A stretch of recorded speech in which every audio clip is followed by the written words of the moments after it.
Welcome dear student.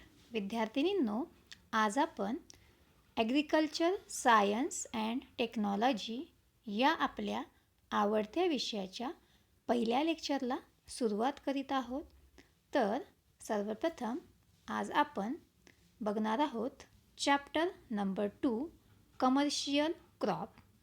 Commercial crop म्हणजेच व्यावसायिक तत्वावर घेण्यात येणारी पिके असं आपण म्हणू शकतो. यामध्ये आपण एकूण 4 पिकांचा अभ्यास करणार आहोत. यामध्ये शुगरकेन, मँगो, संत्रा आणि बनाना या 4 पिकांची माहिती सविस्तर बघणार आहोत.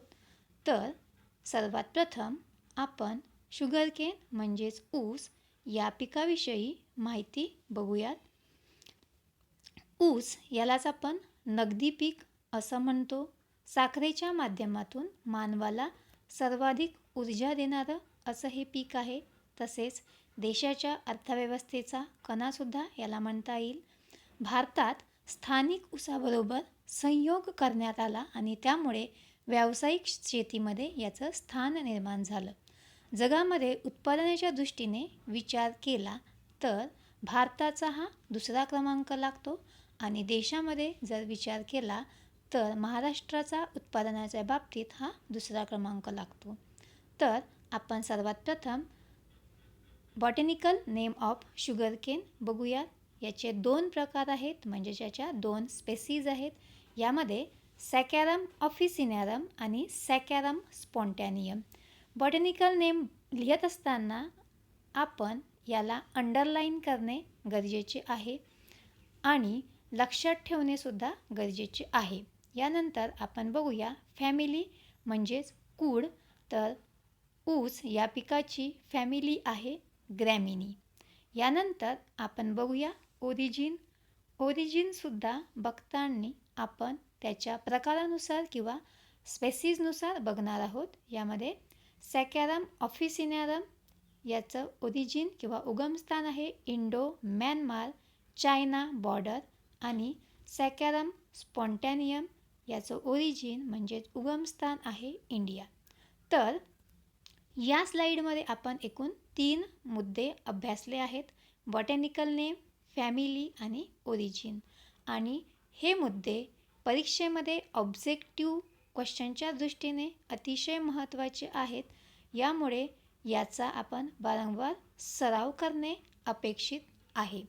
यानंतर आपण बघूया युजेस ऑफ शुगरकेन म्हणजेच ऊसाचे कोणकोणते उपयोग आहेत. पहिला मुद्दा, sugarcane is mainly grown for manufacture of sugar. म्हणजेच ऊसाचा मुख्यत्वे करून उपयोग हा साखर तयार करण्यासाठी केला जातो, तो आपणा सर्वांना माहिती आहे. यानंतर jaggery khandsari sugar is also prepared from sugarcane. साखरेव्यतिरिक्त गूळ तसेच खांडसारी शुगर म्हणजेच त्याला आपण खडीसाखर असं म्हणतो, यावरती कुठलीही प्रक्रिया केलेली नसते. हे सुद्धा आपण ऊसापासून तयार करू शकतो. नंतर green tops of the plant are used as a fodder for cattle. म्हणजे जनावरांना चारा म्हणून आपण ऊसाच्या वाढीच्या काळामध्ये येणाऱ्या फुटव्यांचा वापर करू शकतो. नंतर stubbles are used as a fuel in rural area. म्हणजेच ऊसाचे जे पाचट आहे त्याचा वापर ग्रामीण भागामध्ये जळण्यासाठी केला जातो. या व्यतिरिक्त ऊस कारखान्यामध्ये साखर तयार करताना त्याच्यावर प्रक्रिया केल्यानंतर कोणकोणते बाय प्रोडक्ट आपल्याला मिळतात, तर यामध्ये आहेत bagasse, molasses, press mud cake and wax are obtained. म्हणजेच बॅगॅस म्हणजे ऊसाचा चोथा, मोलॅसेस म्हणजे काकवी, प्रेस मड केक म्हणजे मळी असं म्हणता येईल आणि वॅक्स म्हणजे मेण. हे बाय प्रोडक्ट आपण मिळवू शकतो. नंतर बॅगॅसचा वापर आपण पेपर इंडस्ट्रीमध्ये करतो. तसेच मोलॅसेस याचा वापर आपण अल्कोहोल किंवा ॲसिटिक ॲसिड तयार करण्यासाठी करतो. प्रेसमड केक म्हणजे मडी. It is use as a manual म्हणजे खत म्हणून आपण करू शकतो. यानंतर sugar itself is use as a sweetener in food products and ingredient for hair tonic म्हणजे वेगवेगळे पदार्थ तयार करण्यासाठी आपण साखरेचा मोठ्या प्रमाणावर स्वीटनर म्हणून वापर करतो. तसेच याचा हेअर टॉनिक म्हणून सुद्धा वापर केला जातो. आणि शेवटचा मुद्दा आहे it is also used in tannin leather म्हणजे कातडी कमावण्यासाठी सुद्धा ऊसाचा वापर केला जातो. तर या स्लाईडमध्ये आपण ऊसाचे अभ्यासले आहेत. यामध्ये जर या उपयोगांवरती किंवा युजेस ऑफ शुगरकेन यावरती 2 मार्काचा किंवा 3 मार्कांचा आपल्याला प्रश्न विचारला जाऊ शकतो. 2 मार्काचा प्रश्न विचारल्यास 4 मुद्दे लिहिणे अपेक्षित आहे आणि 3 मार्काचा प्रश्न विचारल्यास 6 मुद्दे लिहिणे आपल्याला इथं अपेक्षित आहे. यानंतर जे काही आपण युजेस बघितलेले आहे, उपयोग बघितले आहे, त्याचे आपण छायाचित्र इथे काही बघू शकतो. त्यामुळे आपल्याला जास्त आकलन करण्यास सोपं जाईल. बॅगास आपल्याला इथं दिसते. मोलॅसेस म्हणजेच काकवी आणि प्रेस मड केक हे आपल्या सर्वांना परिचित आहे आणि हे बघून आपल्याला चांगल्या प्रकारे आकलन करता येईल. यानंतर आपण बघूया इकॉलॉजी म्हणजे सॉईल आणि क्लायमेट. तर पहिला मुद्दा आहे सॉईल. ऊस या पिकासाठी कशा प्रकारची जमीन उपयुक्त असते ते आपण पाहणार आहोत. पहिला मुद्दा आहे it require medium black to alluvial soil म्हणजेच ऊस या पिकासाठी मध्यम ते भारी जमिनीची आवश्यकता आहे. दुसऱ्या मुद्द्यामध्ये म्हटलेलं आहे moderately heavy and medium deep loam soil is most suitable म्हणजेच भारी आणि मध्यम गाळाची जमीन ही ऊस या पिकासाठी जास्त उपयुक्त आहे. यानंतर पुढचा मुद्दा आहे it should be fertile and well drained म्हणजे जमीन सुपीक आणि पाण्याचा चांगला निचरा होणारी असावी. पुढचा मुद्दा आहे it should have good water holding capacity with optimum pH range is 6.5 to 7.5 म्हणजेच जमिनीची पाणी धरून ठेवण्याची क्षमता किंवा जलद धारण क्षमता ही चांगली असावी आणि जमिनीचा सामू हा 6.5 ते 7.5 या दरम्यान असावा. यामध्ये पहिला जो मुद्दा आहे तो जास्त लक्षात ठेवणे गरजेचे आहे आणि नंतरचे जे मुद्दे आहेत हे पुढील क्रॉपमध्ये किंवा पुढील पिकाचा अभ्यास करताना आपल्याला वारंवार सारखे रिपीट होणार आहेत. नंतर आपण बघूया क्लायमेट. क्लायमेटमध्ये sugarcane it is a tropical crop म्हणजे हे उष्णकटिबंधीय पीक आहे. दुसरा मुद्दा आहे it require warm and humid climate for growth while cool and dry climate for maturity म्हणजेच ऊसाच्या वाढीसाठी उष्ण आणि दमट हवामानाची आवश्यकता आहे आणि याच्या पक्वतेसाठी थंड आणि कोरड्या हवामानाची आवश्यकता आपल्याला उपयुक्त आहे. यानंतर average temperature range is 30 degree Celsius to 35 degree Celsius. ऊसाकरिता टेम्परेचरची जी रेंज आहे ती आहे 30 ते 35 डिग्री सेल्सिअस. ही सुद्धा आपल्याला लक्षात ठेवायची आहे. यानंतर यामध्येच काही निगेटिव्ह पॉईंटसुद्धा आहेत ते आपण बघूया. त्यात पुढचा पॉईंट आहे germination does not takes place when temperature goes below 7 degree Celsius म्हणजेच जर तापमान 7 अंशाच्या खाली गेलं तर ऊसाची उगवण ही व्यवस्थितरित्या होत नाही. नंतर severe cold arrest the growth of the plant while hot weather increases attack of stem borer. तापमान हे जास्त थंड असेल तर ऊसाची वाढ व्यवस्थित होत नाही आणि जर तापमान जास्त असेल तर त्यावरती खोडकिडा म्हणजे स्टेम बोरर याचा प्रादुर्भाव आपल्याला बघायला मिळतो. शेवटचा मुद्दा आहे it does best with 750 to 1200 mm annual rain. ऊस हे दीर्घ मुदतीचं पीक असल्यामुळे यासाठी वार्षिक जो रेनफॉल आहे किंवा ॲन्युअल रेनफॉल आहे तो 750 ते 1200 mm इतका आपल्याला गरजेचा आहे. तर यामध्ये आपण सॉईल आणि क्लायमेट या 2 मुद्द्यांचा अभ्यास केलेला आहे आणि परीक्षेच्या दृष्टीने पिकांबद्दल माहिती विचारताना किंवा क्रॉप कल्टिवेशनमध्ये सॉईल आणि क्लायमेट या 2 मुद्द्यांचा प्रामुख्याने अंतर्भाव असतो. त्यामुळे या 2 मुद्द्यांकडे सुद्धा लक्ष देणं तेवढंच गरजेचं आहे. यानंतर आपण बघूया प्रिपरेटरी टिलेज. प्रिपरेटरी टिलेज म्हणजेच पूर्व मशागत, म्हणजे पीक लावणी किंवा लागवड करण्याच्या आधी जी काही मशागत आपण जमिनीमध्ये करतो त्याला पूर्व मशागत असं म्हटलं जाते.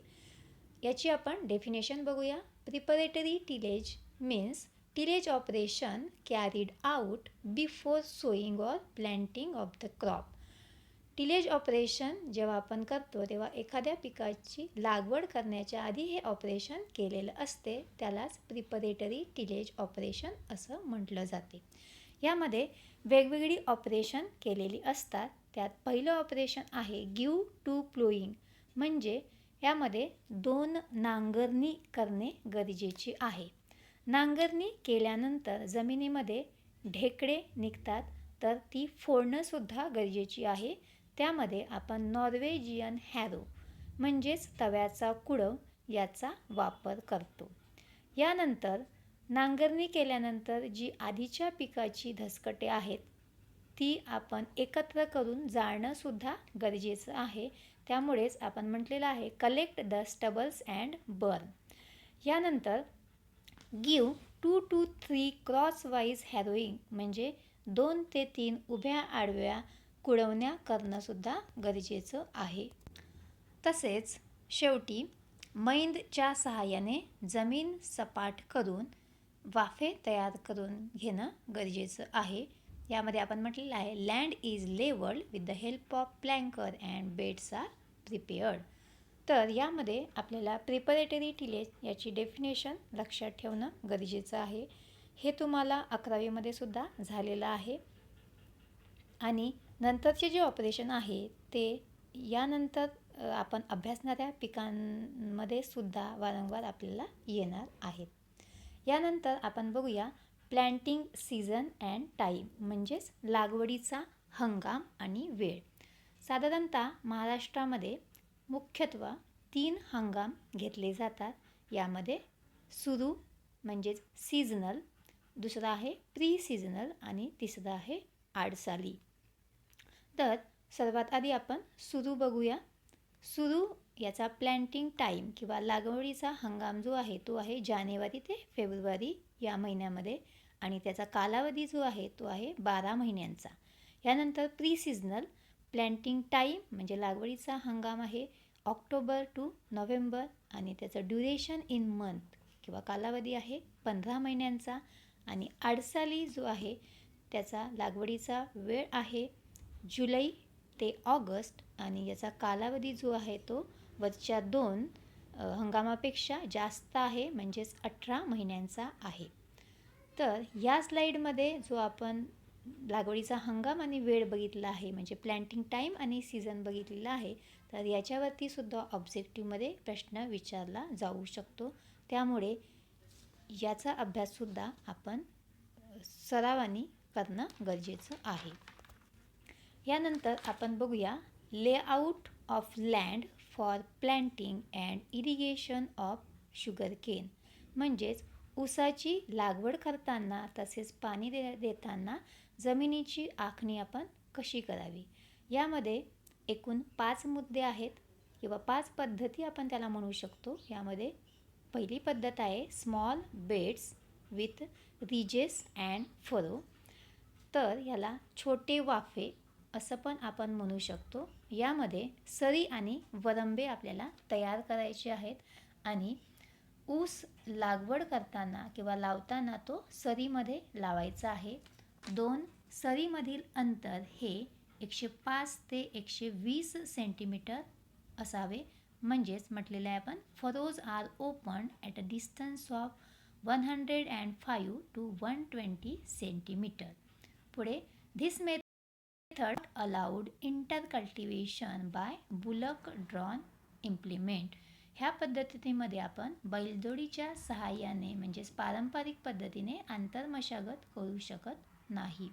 नंतर this method is popular among farmers and more water can be applied at a time.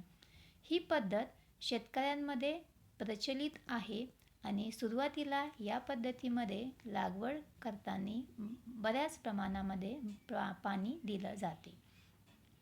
आता दुसरी मेथड आपण बघूया, त्याला म्हणतात सर्पेंटाईन मेथड. ही पद्धत उताराच्या जमिनीमध्ये केली जाते. यामध्ये उताराच्या आडव्या बाजूला सरी आणि वरंबे तयार केले जातात.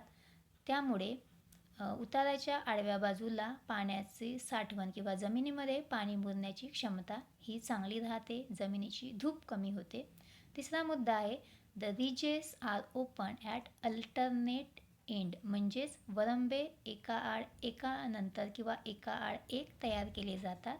And the distance between ridges is 105 to 120 centimetre, म्हणजेच दोन वरंब्यामधलं जे अंतर आहे ते 105 ते 120 सेंटीमीटर असायला पाहिजे. तर तिसरी आपण पद्धत बघूया, लॉंग फरो मेथड किंवा याला लांब सरी पद्धत असं सुद्धा आपण म्हणू शकतो.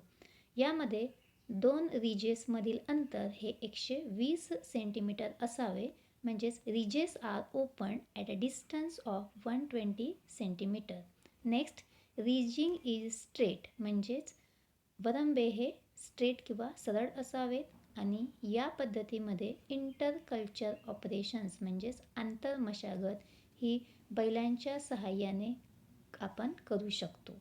नंतर पुढची पद्धत आपण बघूया, कंटूर फरो मेथड, म्हणजेच या पद्धतीमध्ये उताराला सरी आपण काढू शकतो.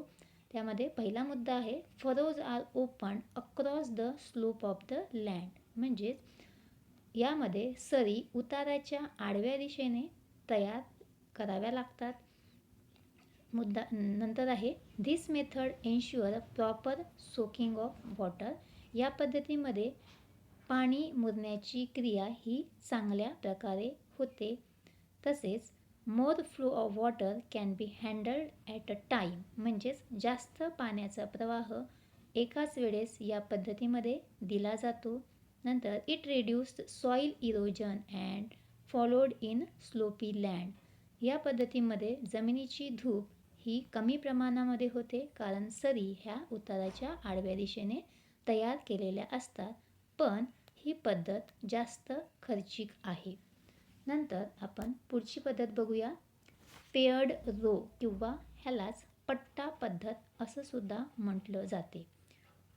यामध्ये पहिला मुद्दा आपण बघूया, in this method 2 consecutive furrows are opened at 3 feet distance and wide gap of 5 to 6 feet is kept before the next set of 2 consecutive furrow.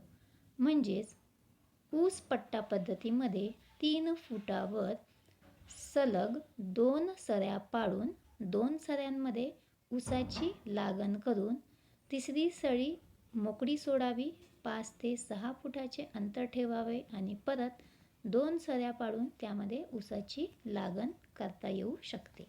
दुसरा मुद्दा आहे it help in vigorous crop growth and increase yield due to proper utilisation of sunlight. म्हणजेच यामध्ये पिकाची वाढ ही चांगल्या प्रकारे होते, त्याचं चांगलं उत्पादन मिळू शकते, कारण यामध्ये सूर्यप्रकाश आणि हवा ह्याचं चांगल्या प्रकारे उपयुक्त पिकांना मिळू शकते. नंतर तिसरा मुद्दा आहे intercultivation and plant protection measure can be carried out easily. म्हणजेच आंतरमशागत आणि पिकांना जर फर्टिलायझर द्यायचे असतील तर ते आपण इझिली कॅरीड करू शकतो किंवा पिकांना इझिली आपण देऊ शकतो, वेळोवेळी आपण आंतरमशागत करू शकतो. नंतर पुढचा मुद्दा आहे helps in saving irrigated water and reduce weed population. यामध्ये जे पाणी आहे ते आपण त्याची बचत करू शकतो आणि जे तण आहे ते तणाचं नियंत्रणसुद्धा करू शकतो. शेवटचा मुद्दा आहे, intercropping is also possible without affecting the growth of sugarcane. म्हणजे यामध्ये आपण इंटरक्रॉपिंग किंवा आंतरपीक घेऊ शकतो, त्यामुळे ऊस या पिकावर कुठलीही अडचण किंवा त्याच्या वाढीमध्ये कुठलीही अडचण येत नाही. अशा प्रकारे आपण एकूण 5 पद्धतीचा यामध्ये अभ्यास केलेला आहे. परत एकदा आपण या 5 पद्धती रिवाईज करूयात. यामध्ये पहिली पद्धत जी होती ती होती small beds with ridges and Feroz. दुसरी होती सर्पेंटाईन मेथड. तिसरी जी पद्धत होती ती होती लॉंग फरो मेथड. चौथी होती कंटूर फरो मेथड आणि पाचवी जी पद्धत होती ती होती पेयर्ड रो म्हणजेच पट्टा पद्धत. तर यामध्ये पट्टा पद्धत ही जास्त प्रचलित आहे किंवा शेतकऱ्यांमध्ये ही पद्धत जास्त अवलंबली जाते. यानंतर आपण याचं काही इमेजेस बघू शकतो की सर्पेंटाईन मेथड, लॉंग फरो मेथड आणि कंटूर मेथड कशा प्रकारे राबवली जाते किंवा कशा प्रकारे लागवड करताना जमिनीचं आखणी केलेली असते. यानंतर आपण बघूयात ऊस लागवडीच्या पद्धती म्हणजेच प्लॅन्टिंग मेथड ऑफ शुगरकेन. यामध्ये पहिली पद्धत आहे फ्लॅट बेड प्लॅन्टिंग. सपाट वाफे असं आपण त्याला म्हणू शकतो. तर पहिला मुद्दा बघूया. In this method shallow furrow are open at 60 to 90 centimetre distance with tractor drawn ridges. म्हणजेच यामध्ये सरी ह्या उथळ असून दोन सरीमधील अंतर 60 ते 90 सेंटीमीटर असते आणि रिजेस म्हणजेच वरंबा हा ट्रॅक्टरने तयार केलेला असतो. Second, sets are planted in the furrows end to end and covered with 3 to 5 centimetre soil and field is levelled. म्हणजे ह्या पद्धतीमध्ये सेट्स जे आहेत किंवा त्याला आपण बेने म्हणतो ते सरीमध्ये प्लॅन्ट करायचे आहेत किंवा लावायचे आहेत आणि 3 ते 5 सेंटीमीटरच्या खोलीवरती ते जमिनीमध्ये गाडून त्याच्यावरती मातीने दाब द्यायचा आहे. तिसरा मुद्दा आहे this method is useful in area with a shortage of irrigation but subsoil moisture is abundant. ही जी पद्धत आहे ही पद्धत कुठल्या ठिकाणी उपयुक्त आहे तर ज्या ठिकाणी पाण्याची कमतरता आहे पण जमिनीमध्ये ओलावा हा भरपूर प्रमाणामध्ये आहे. नंतर पुढचा मुद्दा आहे flat bed planting of cane is common in north India. म्हणजे ही मेथड जनरली नॉर्थ इंडिया म्हणजे उत्तर भारतामध्ये जास्त प्रचलित आहे. यानंतर आपण इथं बघू शकतो दुसरी जी मेथड्स आहे ती आहे planting in ridges and Feroz. तर यामध्ये पहिला मुद्दा आपण बघूया. Planting of sets is done in Feroz open at 105 to 120 centimetre distance. ऊसाची लागवड सरीमध्ये केली जाते व दोन सरींमधील अंतर हे 105 ते 120 सेंटीमीटर असं असते. Second, in light to medium soil furrows are irrigated first and then sets are pressed in furrow to depth of 2.5 to 5 centimeter. It is called as wet method of planting. हलक्या व मध्यम जमिनीमध्ये सरीमध्ये सुरुवातीला 2 ते 5 सेंटीमीटरच्या खोलीवरती बेने press करून ते त्याच्यावरती प्लॅन्टिंग केलेली असते. त्यालाच आपण वेट मेथड ऑफ प्लॅन्टिंग म्हणतो. पण सुरुवातीला यामध्ये बेण्यांची लागवड करताना सरीमध्ये पहिल्यांदा आपण पाणी देतो म्हणून त्याला वेट मेथड ऑफ प्लॅन्टिंग असं म्हटलं जाते. पुढे in heavy soil sets are planted in dry soil in the furrows and then irrigation is given. It is called as a dry method of planting. भारी जमिनीमध्ये सुरुवातीला पाणी न देता यामध्ये आपण बेने लागवड करतो आणि नंतर आपण पाणी देतो. यालाच आपण ड्राय मेथड ऑफ प्लॅन्टिंग असं म्हणतो. यामध्ये आपण दोन्ही चित्र इथं बघू शकतो, वेट मेथड ऑफ प्लॅन्टिंग आणि ड्राय मेथड ऑफ प्लॅन्टिंग. यामध्ये वेट मेथड ऑफ प्लॅन्टिंगमध्ये सुरुवातीला सरीमध्ये आपल्याला पाणी दिलेलं आढळते आणि त्यानंतर इथं लागवड करताना आपल्याला दिसते. आणि ड्राय मेथड ऑफ प्लॅन्टिंगमध्ये आपण सुरुवातीला बेणे लागवड करतो आणि यानंतर पाणी देतो. नंतर पुढची मेथड आहे वॅगन मेथड. ही मेथड आपण बघूया. It is adopted in river side areas to overcome the problem of flooding during monsoon. म्हणजेच या पद्धतीमध्ये आपण रिव्हर साईडला ह्या ठिकाणी ऊसाची लागवड केलेली असते आणि सेट्स जे आहेत किंवा बेने जे आहेत ते व्हर्टिकली म्हणजेच उभ्या दिशेने प्लॅन्ट केलेले असतात आणि यानंतर त्या बेण्याला फुटवे फुटल्यानंतर ते ट्रान्सप्लांट केले जातात. कुठल्या फील्डमध्ये? तर ज्या फील्डमध्ये पुराचं जे पाणी आहे ओसरून गेल्यानंतर आपण ते ट्रान्सप्लांट करतो किंवा लागवड केली जाते. नंतर पुढची आपण मेथड बघूया, ट्रेंच और जावा मेथड. ही मेथड किंवा ही पद्धत जनरली आसाम ह्या भागामध्ये प्रचलित आहे. या ठिकाणी trenches having a depth of 22 to 30 centimetre are dug 90 to 120 centimetre apart. म्हणजेच ह्या ठिकाणी चरी खोदल्या जातात आणि त्याची जी खोली असते ती 22 ते 30 सेंटीमीटर असते आणि दोन चरीमधलं जे अंतर असते ते 90 ते 120 सेंटीमीटर असते. नंतर the sets are planted in the centre of the trenches and covered with soil. तर जे बेणे असतात ते जी चरी असते त्याच्या मधोमध एकदम प्लॅन्ट केलेले जातात किंवा लागवड केली जाते आणि नंतर त्याला मातीचा भर दिला जातो किंवा मातीने ते प्रेस केले जातात. नंतर the clumps of the cane later on tied together to prevent the lodging. म्हणजेच जे त्याला फुटवे फुटल्यानंतर किंवा ज्याचे क्लम्स असतात ते एकत्र बांधले जातात की जेणेकरून ते गळू नयेत किंवा त्याला लॉजिंगचा प्रॉब्लेम होऊ नये. यासाठी ही मेथड प्रचलित आहे आसाममध्ये आणि ही मेथड जास्त प्रमाणामध्ये त्या ठिकाणी लागवड ह्या पद्धतीने केली जाते. तर अशा प्रकारे आपण एकूण 4 मेथड आपण बघितलेलं आहे प्लॅन्टिंग मेथड्स ऑफ शुगरकेन. त्या 4 मेथड परत आपण एकदा रिवाईज करूया. त्यात पहिली मेथड आपण बघितली होती फ्लॅट बेड प्लॅन्टिंग. दुसरी मेथड बघितली होती planting in ridges and Feroz. तिसरी मेथड बघितली होती रेगन मेथड आणि चौथी जी मेथड बघितली होती ती ट्रेंच आणि जावा मेथड. नंतर पुढे आपण बघूया सीड रेट ऑफ शुगरकेन. यामध्ये पहिला पॉईंट आहे sugarcane is propagated by vegetative method that is by using stem cutting called as a sets. म्हणजे ऊसाची ही लागवड ही बेने पद्धतीने केली जाते, त्यालाच आपण सेट्स असे म्हणतो. त्याची स्टेम कटिंग केली जाते. Generally 25,000 to 30,000 sets of 3 eye buds per hectare are required.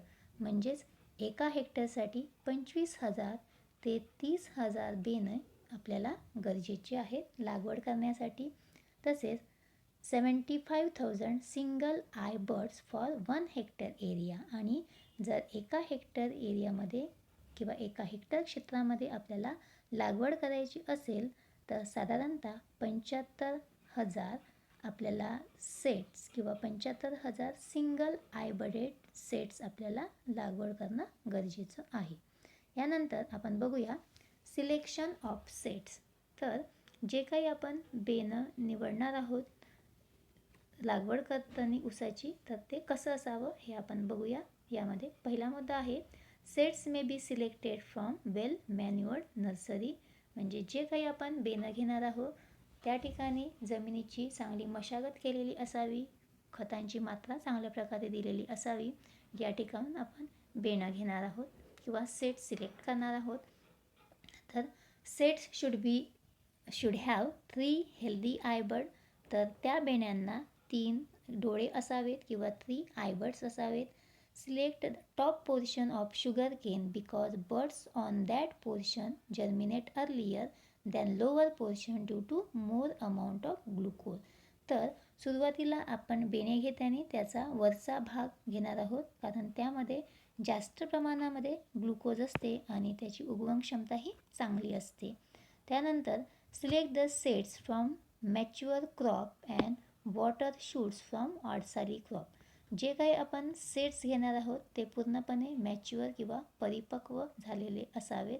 आडसाली आणि आपण जे काही सेट्स किंवा बेणे घेणार आहोत ते आडसाली ऊस पिकाची लागवड केल्यानंतर त्याचे बेणे आपण लागवडीसाठी घेणार आहोत. तर विद्यार्थिनींनो, अशा प्रकारे आपण ऊस ह्या पिकाची इथपर्यंत माहिती बघितलेली आहे. आपण सुरुवातीला बॉटॅनिकल नेम पासून तर त्याचे युजेस, सॉईल, क्लायमेट, नंतर प्रिपरेटरी टिलेज, त्याचं प्लॅन्टिंग सीझन, त्याच्या लेआउटच्या पद्धती कुठल्या आहे किंवा त्याचं प्लॅन्टिंग मेथड्स कुठले आहे, नंतर सीड रेट आणि सिलेक्शन ऑफ सीड्स इथपर्यंत आपण बघितलेलं आहे. आणि जर तुम्हाला हा व्हिडिओ आवडला असेल तर लाईक अवश्य करा. जर तुमच्या काही अडचणी असतील तर तुम्ही व्हॉट्सअपला मला विचारू शकता किंवा फोन करू शकता आणि इथून पुढचा भाग आपण पुढच्या लेक्चरला बघूयात. So thank you.